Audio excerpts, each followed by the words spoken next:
afternoon, investigators, loss adjusters, security risk managers and government fraud controllers. My very great pleasure to welcome along to Investigations Uni episode 103, Mr. Ken Gamble of IFW Global. How are you, Ken? Very well, thank you, Mike, and good afternoon. Right on the afternoon here in Queensland, where I am, but good afternoon, everybody, and good afternoon, Mike. Great to be here. That's great, mate. I'll just do a quick recap we have to do every week. So, people, we're here for Investigations Uni. This is the CPD program for students and alumni of the Australian Security Academy. Each week we meet to develop professionalism in the industry. G'day, Amber. How you going down in beautiful Canberra? Hope you're well. Great to see you. Thanks for saying g'day. Say g'day, please, people. So we meet each week to do CPD in investigation, fraud control, risk management, that sort of thing. So when you go to a conference, when you do CPD yourself, basically what that means is you're doing intense professional development. What we're about here is consistency of professional development every week for our alumni, for our industry and for our members. And basically the whole aim of that is to make what happens in the industry and what you hear in the industry sound less like Elvish and more like something that you can practically use in the future. And there is nothing more than you can practically use in the future than what we're going to talk about with Ken today and what he's going to tell us about. Ken, before you start, mate, can you tell us a little bit about who is Ken Gamble? Where does he work and what's his background? Yeah, thanks, Mike. Well, I've been a private investigator for 35 years. I started in 1988 with a company called Webster's Investigations, and I have been working in the industry in all various different classes of the industry types, surveillance work, insurance work, intellectual property, anti-counterfeiting, anti-piracy. I reckon I've done just about everything you could do in the industry. Back in the late 90s, I started working overseas, and I started to become fascinated with international work. And in 2007, I co-founded IFW Global with one of my business partners, Alan Watson, who's my co-director. And then we started focusing on cybercrime and international cyber fraud. And that is the area, of course, back in 2007, that's when internet fraud was taking off. So I developed IFW Global, which I'm now the executive chairman and director of IFW. And IFW Global is licensed by the New South Wales Police as a private investigation firm, but we operate internationally. We've got an office in Miami, overseas in America, and we have operatives and networks all over the world. And these days we're focused heavily on large-scale financial crime, so investigating scam syndicates, investigating international money laundering and networks of criminals who band together to scam Australians and scam other people around the world. And that has been my passion and my focus and the business focus of IFW for the past really, 17 years since we started. It's been an amazing journey, Ken, and I've watched it all the way since Webster's, and it's a credit to you and Alan and the team what you've done. Recently, you engaged one of my students, a lady, to work with you on a project. It was pretty high profile and people can see all about it on the news. And before she went on it, I said, when you work for Ken Gamble, you're at the top of your game. And she finished that assignment with you and she came back to me and she said, Mike, I'll never forget what you said. She said, you're absolutely right. So. Yeah, we've established a good reputation. We've worked hard for it. There's a lot of blood, sweat and tears have gone into building the networks that we have around the world. And it's more than just being a good investigator. You have to be a good networker.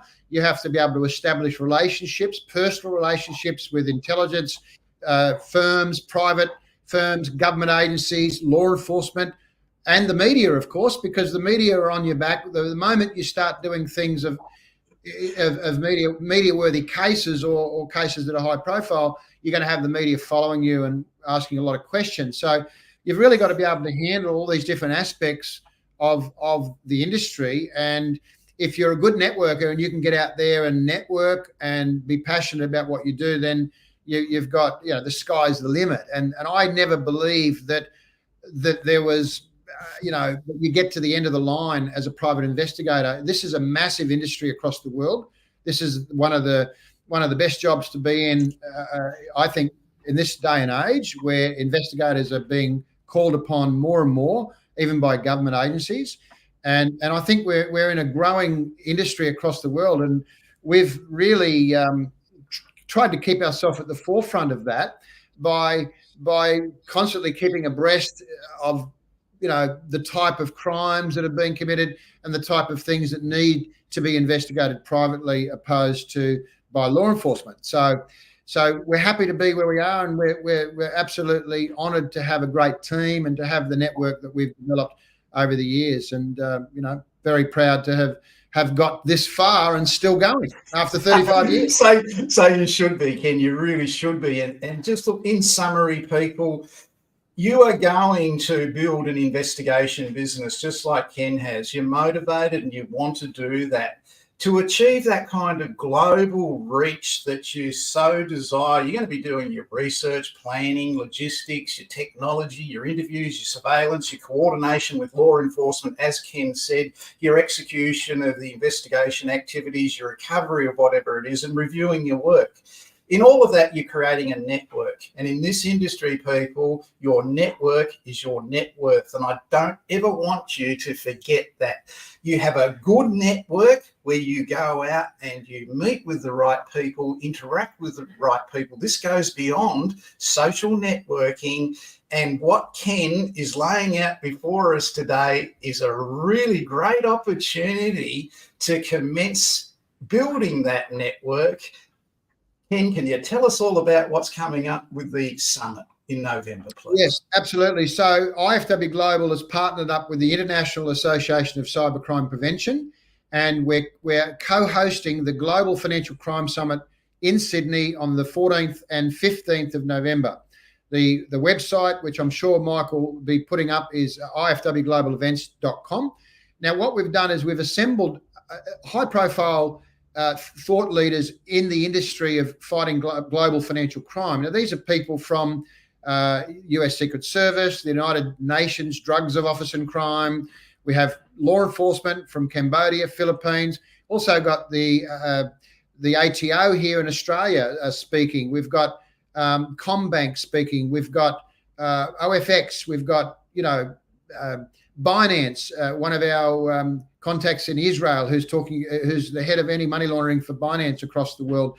So we've got a really good array of professionals that are thought leaders in the industry of global financial crime, because financial crime these days is always perpetrated by criminals offshore. It has become a very global issue, more so than just a localized issue. And it's one where we have to work and collaborate with partnerships, and we have to build networks. So I would not be where I am, and IFW wouldn't be where it is without the network that we've built over the years around the world. So we're bringing in some really top speakers that are going to be addressing various different topics in relation to financial crime and what they experience. Some of these people are battling on the front of financial crime overseas, but they all have their own different issues that they're facing. And of course, when you get these types of people together in one room, it's you can see the magic happen, because everybody is addressing different aspects of financial crime fighting, and also the struggles that we're all having with addressing some of the key issues and the difficulties and complexities that law enforcement agencies are facing in relation to cross-border, multi-jurisdictional international fraud, which is something that is causing a massive problem around the world for all countries. And I think it's an opportunity for people to hear from these experts, and also to network with other like-minded individuals who are in the industry, who come from agencies that you may need to work with one day, such as law enforcement. There'll be a lot of law enforcement people attending, and you may need those people one day in the course of your line of work. You may need to reach out and engage with law enforcement, and you'll be able to learn how to do that at this event. How do you approach law enforcement? How do you open those doors with these types of agencies? How do you get up there alongside these global law enforcement agencies and actually be able to work alongside them, not only law enforcement, but anti-corruption agencies. So if you have to go into a country where police corruption is an issue, there are other alternatives, as we demonstrated last year in Malaysia. We went to the Malaysian Anti-Corruption Commission to arrest 81 fraudsters in a very large syndicate based in Kuala Lumpur in Operation Tropicana. So this event is really a must attend for anybody that's really serious about expanding their network and who's really serious about progressing their career and perhaps getting involved in international work in the fraud, financial crime fraud space, or money laundering, or anything to do with financial crime, which is a very large industry, of course, across the world. So we this is the first time we've hosted the summit. I'll be chairing the summit. I'm excited to be hosting the event. We may do this annually. We're not sure. Let's see how it goes. We will be deciding once we may decide at the end of this event, but we hope to be doing it again on an annual basis.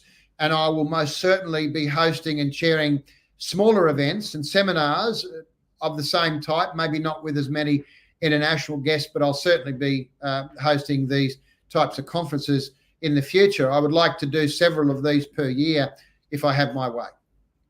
Yeah, my word. What's impressive is what Ken just said.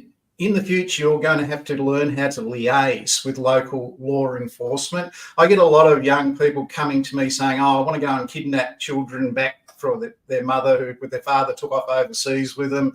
And I just say, look, mate, stay right out of that. Don't go and do that. I had a personal experience many years ago where a young lady in the community in regional Australia where I lived, she decided to convert herself and go and save souls in the Philippines, in correctional facilities in the Philippines. And she was going to convert the wretched poor souls to Christianity. She went in to do that with a team of other people. The prisoners all rioted, held them hostage, and on the way out of the correctional facility with knives to their throat, the army were waiting for them to come out, and they machine gunned the whole lot of them on TV, on the ABC at night. And it was awful to watch, and I knew the girl, and I couldn't watch it myself. But you must understand how it works in other people's cultures, other people's countries. And it's a really dangerous place, the Philippines. Like Ken went and moved to live there. So I couldn't grasp that. But, you know, as an investigator, if you're going to coordinate international crime, financial crime in particular, which is what you're going to be paid to do, right, you must have that understanding, that networking, and those coordinate, and they're not impossible to get, are they, Ken? Not at all. And you've got to have something that they want as well. You know, law enforcement agencies they're not the ultimate experts at financial crime. They have their financial crime divisions, they have their cybercrime divisions, and they're very talented. But they don't hold the key to solving all the cases, and they need help from external agencies, particularly the private sector, whether it's cybersecurity, whether it's people like us, whether it's some other type of skill set. If you have a skill set that you're good at and you think that law enforcement agencies would benefit, then you should put yourself forward to be able to offer your services. Not that the police are going to employ you. That's the other thing. The police can't employ you because they have their own people, but you can get involved with companies that do have relationships with law enforcement, and you can bring your skill sets forward and do this type of work. And a lot of these law enforcement agencies are successful because they have private sector experts coming in and giving them training, teaching them how to do certain aspects of this type of international fraud. But it's all about networking. It's all about getting in front of them. But most importantly, it's about building trusted relationships, because when you go into a foreign country and you don't have trusted relationships with law enforcement, you can't just rock up to a police station and provide evidence of a crime and expect the police to go out and do something. You could be putting your life in danger in some countries by even doing that. So you have to understand the culture, the way in which foreign laws work. The foreign law enforcement agencies are very different to Australia. The legal systems are very different. There is a lot of entrenched corruption in a lot of countries around the world, particularly countries in Southeast Asia. So you have to be very cautious and very mindful of how you navigate the corruption while you're on your way to providing evidence to a law enforcement agency. You have to build the evidence. You have to present yourself as a professional. And the only way to do that is to get in front of these officials and build relationships. And I wouldn't be able to do any of the work that I do around the world if it wasn't for the relationships and the trusted relationships and the network that I've been able to build over years and years. And I can tell you, it cost me a lot of money in airfares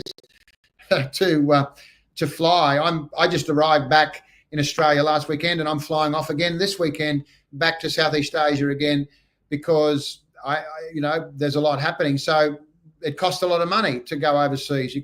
Not everyone can afford it, but you have to invest in traveling. You have to invest in getting yourself in front of people. And that's why we're hosting the Global Financial Crime Summit. It's an opportunity to get in front of people that you would normally never be able to get in front of.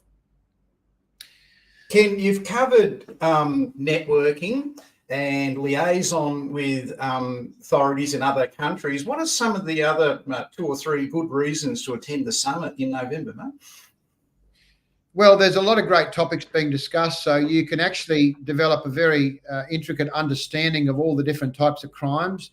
Financial crime and scams, everyone knows they're big, but nobody really knows how they all work. So you're going to get inside information about who the people are behind these syndicates. What type of organised crime groups are doing all this? Where's it coming from? Surprisingly, only a small number of organised crime groups are doing a lot of the scamming in Australia from overseas. You're also going to look at, learn about some of the technology that's being used, particularly AI. This is an incredible technology for us investigators to be able to use AI to help us to do certain things. We can't rely on AI too much, but AI is here to stay and it's not going away. So you better learn a lot about how to use it and also how to combat crimes that have been committed with the help of AI. So there's a lot of focus on technology. There's focus on prevention. You're going to learn techniques if you are working in fraud within a government agency or a corporate body, or even individually for a small business. You're going to learn about prevention techniques and about countermeasures that can be put in place to prevent fraud. You can learn about how to collaborate. How do you collaborate with law enforcement? How do you get these agencies, regulatory agencies and law enforcement, how do you get them interested in your problem within your workplace? Is it something the government or law enforcement is going to be interested in? And if so, how do you present that case to law enforcement? So you're going to learn all types of different skills that are going to be able to open up the doors for you to step into, a larger pool of resources and a larger network of people around the world. Some of these international guests have never been to Australia that are coming in, and you'll be able to open a door up potentially in a foreign country, say the Philippines or Cambodia. We've got officials from law enforcement coming from those countries. So you may have a case, you may have an offender, someone you're investigating over in those countries. You may be able to reach out and ask for help or ask for the correct referral process through one of the people you may meet at the conference. Whereas if you don't have those connections, it's going to be very difficult. So there's the technology, the AI, the networking, the collaboration, the prevention techniques, and these are the types of things that are being spoken about. So quite a wide array of different aspects of financial crime that you can familiarise yourself and be immersed with. And I think that after the 2-day event, you're going to go away with quite a lot of information to digest, and probably going to be quite exciting for some people, because you'll realise there's a huge, massive industry out there that's still growing, and there's a lot of opportunities to be able to work in that industry across the world, not just here in Australia.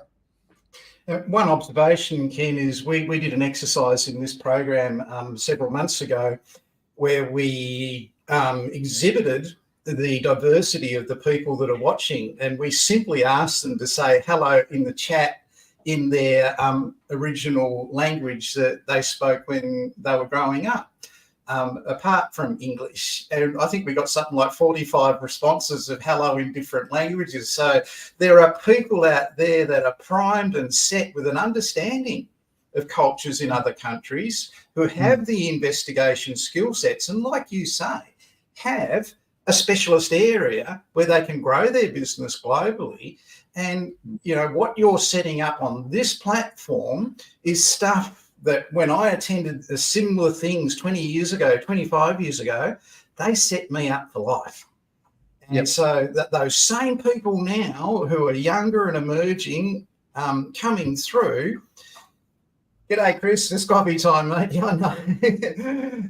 They have the opportunities that you just laid out there before them. Now, you can't ring up Ken and say, how do I do this or how do I do that? That's not the point. The point is you go to this event, you get it off all those people that are there, and then you can use it. Now, there's a link in the description all about signing up for the event. But before you do, Ken has made us a very generous offer, and I will follow up with that with you next week. If you can make it to Sydney on the 14th and 15th of November and actually want to attend the conference, Ken is going to back your future with a very, very special offer, and we will announce it next week on this program.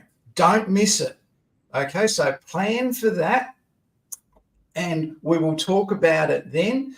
And I'll put you in touch with who you have to be in touch with to go to the summit and benefit from the speakers there. And it's basically, Ken has been so generous because this summit has been so well sponsored and so well looked after that this is going to cost you almost nothing to go to. So we'll talk about that last week. Ken, I know your time's valuable, mate, and I really appreciate you giving it up. But if you had some tips, 3 top tips for emerging investigators moving forward, what would your advice be? Number one, focus on what it is that you're passionate about. I know investigators that have been working for 20 years in the industry and they ain't doing what they're passionate about, because I've asked them. And, you know, you have to find your passion.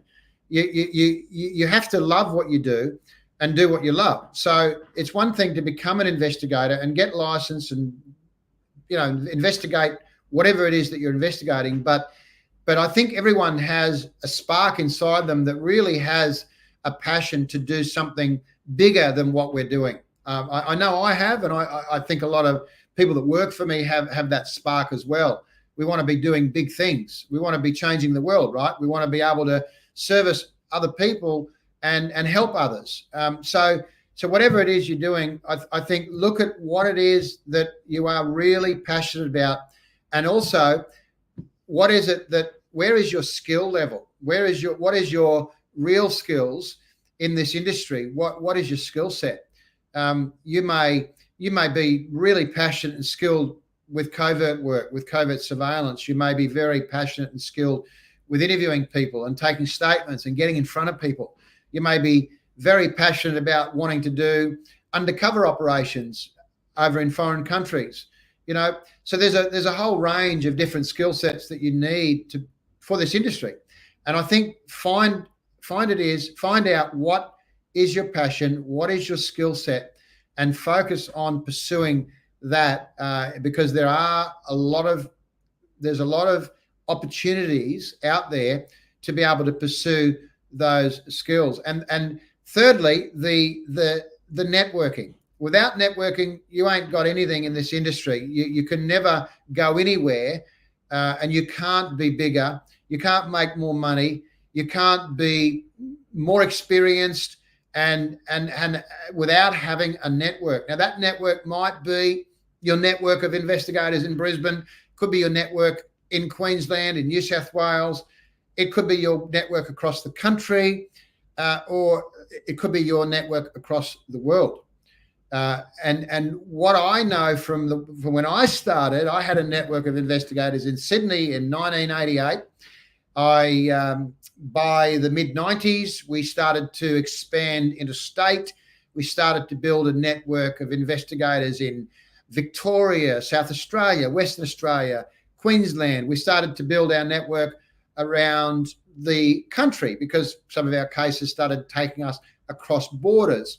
And then in the early 2000s, I started realizing that our cases were branching overseas. So I started thinking, you know what, I need a network overseas. So I started to build a network in Southeast Asia originally, the Oceania, Pacific. I started building my contacts in Southeast Asia. In 1997, I went to the Philippines. I started working with an international group. I started working in countries like China, Philippines, Malaysia, Thailand, Indonesia, these sort of countries, close to home, not too far away. And then by the end of the 2000s, the 2007 onwards, we started working globally in Europe, in America, in Africa. We started branching out, and that network slowly grew bigger and bigger and bigger. So if you have the focus on what is your real skill set that you can offer to the industry, focus really what is the type of work that you're really passionate about, and what it is that you would really love to do, instead of being, in a comfort zone of doing what's paying well. And then that third one is really building your network. If you are passionate about what you do, you've got to have a network. And if you build that network and you focus on those three things, there's no reason why you can't be very successful in what you do. Absolutely no reason whatsoever. You might have a special interest in crypto. You might want to bust romance scams because of a bad experience. You can. And that is something that you can develop and you can grow. You put together a team, you have a network, you have your skills, you constantly do your training, like you show up here each week. It just gets better and better, and your value proposition for your clients grows expediently with that. Ken, mate, look, stick around. Thanks very much for coming in. Next week, we will, on this program, announce that special offer. It's like I'm talking about low cost or no cost to attend this summit and get all the advantages of it, but I've got to ensure that you're going to go. So we will look forward to that next week. Please stick around, Ken. Don't go away. I'll chat to you after the program, people. Thanks for watching. I really appreciate you tuning in. I really appreciate Ken giving up his time. I don't know how he sat still long enough, because he's got to go overseas and get back for the conference, which is happening. Due to unforeseen circumstances, there won't be a Spy Curious following this program today. That will come through tomorrow morning. So I do apologise for that. See you next week, people. Thanks for coming in, Ken. Thank you very much, Mike. Appreciate it.